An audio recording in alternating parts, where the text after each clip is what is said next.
We often think the strongest people have all the best answers, but I've learned something different over the years.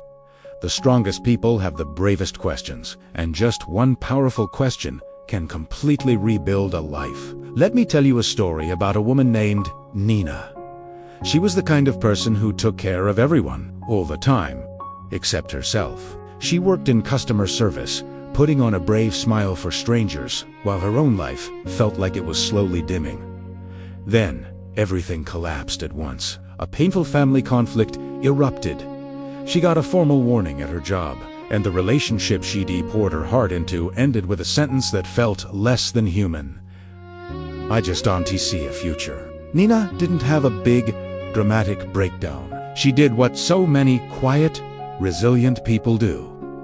She just shut down. She became purely functional, going through the motions of each day. But at night, she'd lie in bed, staring at the ceiling as if it were a judge, silently condemning her. One evening, she had the TV on just for some background noise. An old interview was playing. It was Oprah talking with someone about getting through hardship. At first, Nina wasn't really listening.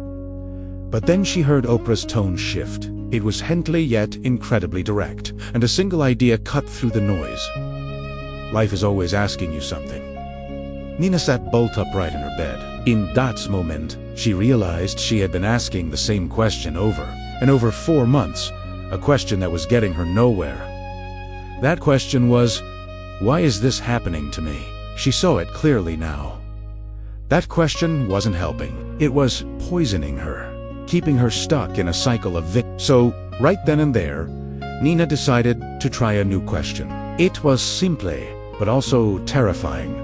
What is this trying to teach me? She didn't mean it in a cheesy, everything happens for a reason kind of way. She meant it in a survival way. If this pain is here, right now, what is it pointing at? If this relationship ended, what uncomfortable truth did it finally expose? If her heart was shattered, what did the pieces finally force her to see?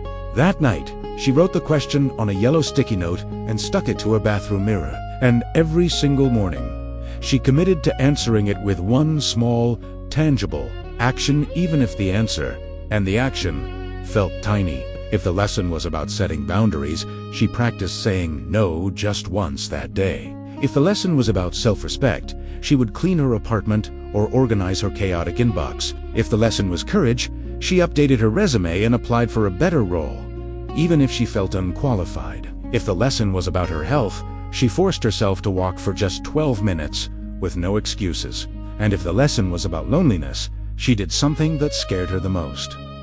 She joined a local story circle at the public library. That one decision changed absolutely everything. At the library, a small group of strangers sat in a circle and took turns telling true stories from their lives. They were small, honest stories, no grand tales of heroism, just moments of real life. Nina was convinced she had nothing to say, but when her turn came, something unexpected happened. Her voice shook, her hands trembled. But she spoke. She told a small piece of her story, and the room didn't judge her. The room simply listened. A few weeks later, the Story Circle group decided to attend a public speaking event together. It was a big crowd, with a brightly lit stage, and by some coincidence, Oprah was the keynote speaker. Nina didn't get some magical, private moment with her. She didn't need one. Because at one point, Oprah said something that felt like it was aimed directly at every person in the audience who was just barely holding on. She said, "Your life is speaking. Are you listening?" It wasn't just a quote you'd copy and paste onto a motivational poster. It was a concept that hits you like a fundamental truth. Nina pulled out a small notebook and wrote it down. Soon after, Nina got tested. A manager at work tried to guilt her into working an extra shift on her day off. The old Nina would have caved instantly, just to keep the peace. But the new Nina paused and asked her question silently to herself. What is this trying to teach me? The answer was immediate and clear. Stop buying temporary peace with long-term self-betrayal. So, with her heart pounding, she looked her manager in the eye and said, "I can't take that shift."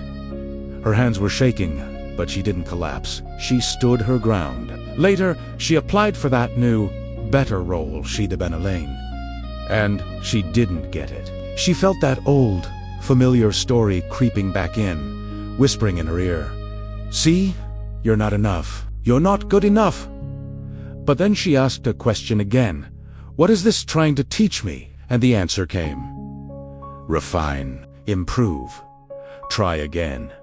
It wasn't a failure, it was feedback. So that's exactly what she did, Mons Passé. Nina's life didn't magically become perfect, but it did become honest. It became ers.